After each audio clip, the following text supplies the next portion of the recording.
నమస్కారం అండి. డాక్టర్ శ్రీ ఆచార్య అనంతకృష్ణ స్వామి గారు. నమస్కారం అమ్మా. చాలా మంది అడుగుతూ ఉన్నారు మనీ మంత్ర క్లాసెస్ గురించి. ఎపిసోడ్ స్టార్ట్ చేసే కన్నా ముందు ఇన్ఫర్మేషన్ ఇద్దామని ఉంది. క్లాసెస్ ఎక్కడెక్కడ ఏ ఏ ప్రాంతాల్లో ఏ ఏ డేట్లలో పెట్టబోతూ ఉన్నారు? ఓకేనమ్మా. మనకి ఇప్పుడు 2024 అమ్మా. మనకి ఆగస్టు 4th అమ్మా విజయవాడలో ఉంది ఇప్పుడు జస్ట్ 2 రోజుల్లో.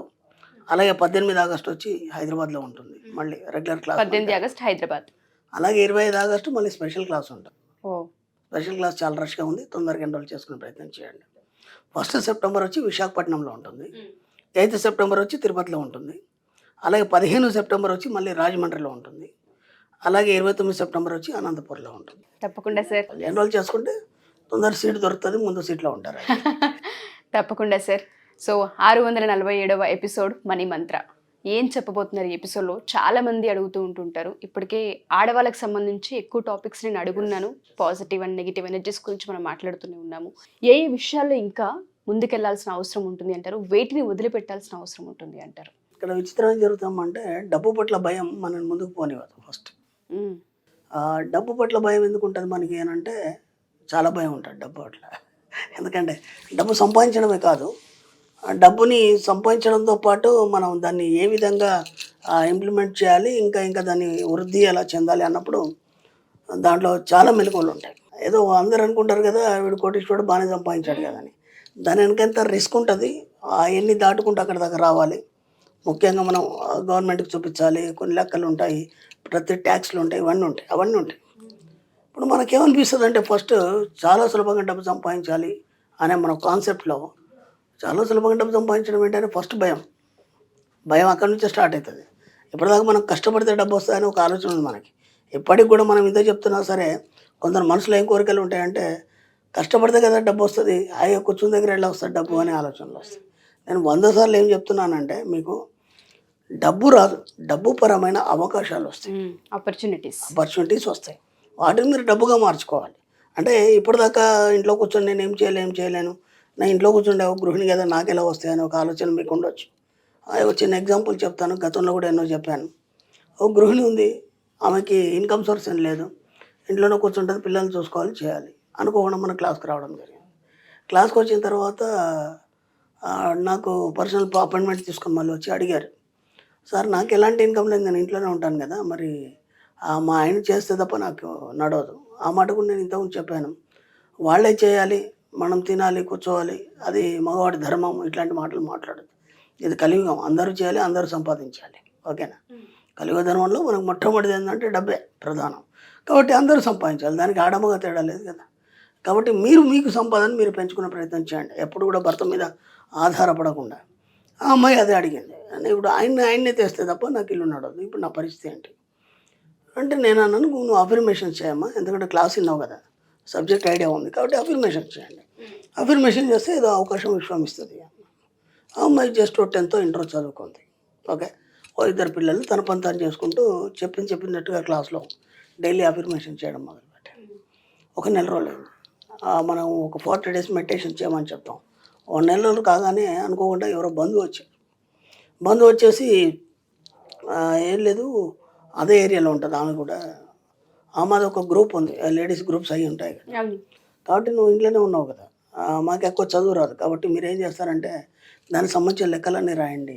ఒక ఆపర్చునిటీ వచ్చింది. ఇప్పుడు ఏమైంది, మేము నెలకి ఇంత ఇస్తాం, మా గ్రూప్ తరఫు నుంచి ఇంత ఇస్తాం అని అమ్మాయి చాలా స్ట్రిక్ట్గా వాటిని మెయింటైన్ చేస్తూ 1 నెల రోజులు దాన్ని చక్కగా ఒక పర్ఫెక్ట్గా మెయింటైన్ చేసింది ఆమె. వాళ్ళకి బాగా నచ్చింది. వేరే గ్రూప్ వాళ్ళు వచ్చారు. ఓకేనా, వేరే గ్రూప్ వాళ్ళు ఇప్పుడు 2 గ్రూపులు అంటే నెలకు కనీసం ఒక 10-15 వేలు సంపాదించడం వల్ల కూర్చున్న దగ్గర డబ్బు వచ్చింది. ఇప్పుడు ఆమెకి ఇంకొక ఐడియా వచ్చింది. ఇప్పుడు ఈ గ్రూప్లలో లేడీస్ చాలా బిజినెస్లు ఉంటాయి కదా, వచ్చినప్పుడు ఏదో చర్చిస్తుంటారు కదా ఎప్పుడు కూడా, మీరేం చేస్తుంటారు. అప్పుడు ఒక 5-6 బిజినెస్లు ఈ అమ్మాయికి ఐడియా వచ్చింది, ఆపర్చునిటీస్ వచ్చినాయి వాళ్ళ ద్వారా. కాబట్టి ఏం చేసింది, నేను మధ్యవర్తిగా ఉండి మీకు నేను సెల్ చేసిస్తాను, మీ ప్రోడక్ట్ ఏదైతే ఉందో నేను మధ్యవర్తి, ఇంట్లో కూర్చొని చేశాను కదా, ఫోన్ ద్వారా మనం దీని ద్వారా చేయొచ్చు, అందుకంటే మనం బయట తిరిగే అవసరం కూడా లేదు. ఇప్పుడు ఇది కాకుండా ఏమైపోయింది, అట్లా ఒక 4 బిజినెస్లు ఆమె మధ్యవర్తిగా ఉండేసి దాన్ని సెల్ చేయడం కానీ ఇలాంటి ఇతరులకు చెప్పడం కానీ, దాంతో నెలకి 50,000 ఇన్కమ్ స్టార్ట్ అయిపోయింది.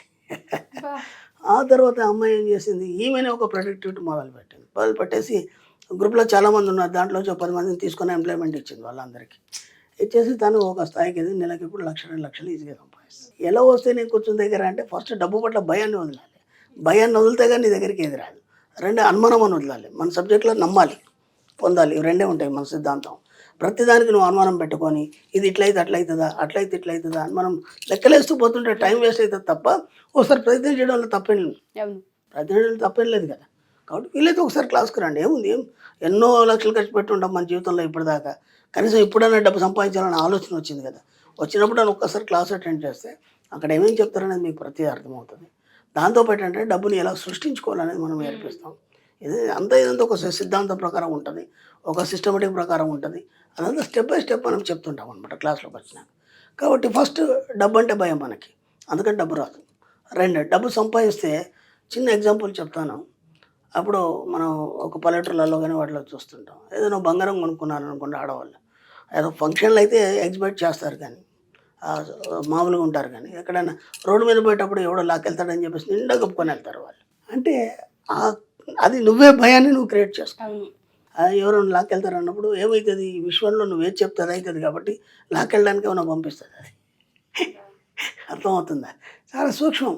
కాబట్టి డబ్బు పట్ల కూడా నీకు అలాంటి భయమే. సంపాదిస్తే ఎవరేమనుకుంటారో, ఇప్పుడు అమ్మ వాళ్ళు బాగా ఉన్నవాళ్ళరా అది ఇది అని అంటాం కదా. లేదంటే ఇంకా కొన్ని మాటలు వాళ్ళకి ఎటు తక్కువ అది అంటారు కదా. అనగానే మాకేదో దిష్టి తగిలింది, వాళ్ళు అట్లా అన్నారు.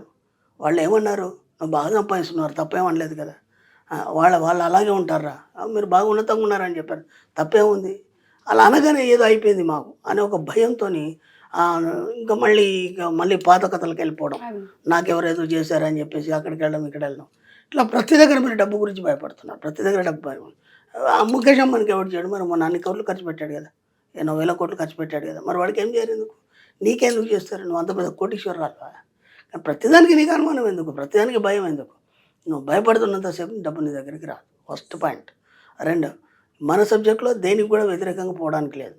నీరు పళ్ళ మెరుగు అన్నట్టు అటువైపు వెళ్ళాలి. మనకి ఏది అనుకూలం ఉంటే అది చేసుకుంటూ వెళ్ళిపోవాలి. ఇది నేను ఇలా చేస్తాను, ఇది ఎందుకు రాలేదని క్వశ్చన్ వద్దు. నీకు ఏదో వచ్చింది దాని ముందు స్వీకరించే మనస్తత్వం కలిగి ఉండాలి. మన గతంలో కూడా చెప్పుకున్నాం.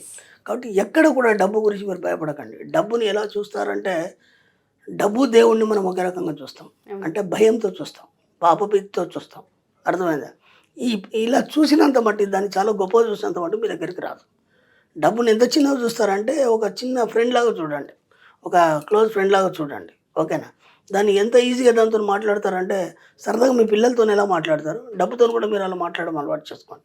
Hi money, thank you, I love you, మీరు నా దగ్గరకు వచ్చినందుకు మీకు కృతజ్ఞతలు, మీరు ఇంకా డబ్బుని నా దగ్గరికి తీసుకొస్తున్నందుకు మీకు కృతజ్ఞతలు. అలా ఆకర్షించడం, ఆలోచించడం, దాన్ని ఒక కిస్ తీసుకోవడం, ఒక మీ పసిపాపని ఎలాగైతే ఆరాధిస్తారో డబ్బును కూడా అలా గుండెలకు అత్తుకోవడం. అలా భయం నుంచి మెల్లిమెల్లిగా ప్రేమ వైపు వెళ్ళండి, డబ్బు వైపు. అలా మెల్లిమెల్లిగా వెళ్తున్నప్పుడు ఏమవుతుందంటే, మీ జీవితంలోకి బోలెడు డబ్బు ఆకర్షించబడుతుంది. నాకు బాగా నచ్చింది సార్ కాన్సెప్ట్. ఆ అమ్మాయిది ఆలోచన విధానాన్ని మార్చడమే డబ్బుని ఆకర్షించడం అన్న మీరు ఏదైతే చెప్పారో, నాకు ఆ అమ్మాయి థాట్స్ 10,000 నుంచి స్టార్ట్ చేసి వాళ్ళ లక్షల్లో సంపాదిస్తుంది, నేను ఉపాధిని ఇస్తుంది అంటే చిన్న విషయం కాదు.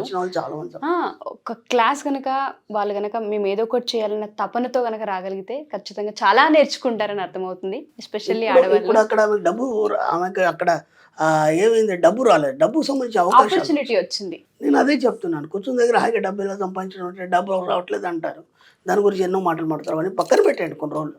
ఇప్పటిదాకా మీ అనుమానాలు, చేదస్తాలు, మూఢనమ్మకాలు అని పక్కన పెట్టండి. ఎందుకంటే దాదాపు మనం ఇప్పటి వరకు కొన్ని వందల మందిని మనం వాళ్ళ యొక్క అచీవ్మెంట్స్ చూపించాం. ఇంకా మీరు నమ్మకుంటే ఇంకెప్పుడు నమ్ముతారు? అవునా కాదు? కామెంట్స్ కానీ లేకపోతే అచీవ్మెంట్స్ కానీ బోలెడు చూపించాం. ఇప్పుడన్నా ఒక అడిగేయండి కనీసం డబ్బు వైపు. మీరు అడిగేస్తేనే కదా స్టార్ట్ అవుతుంది.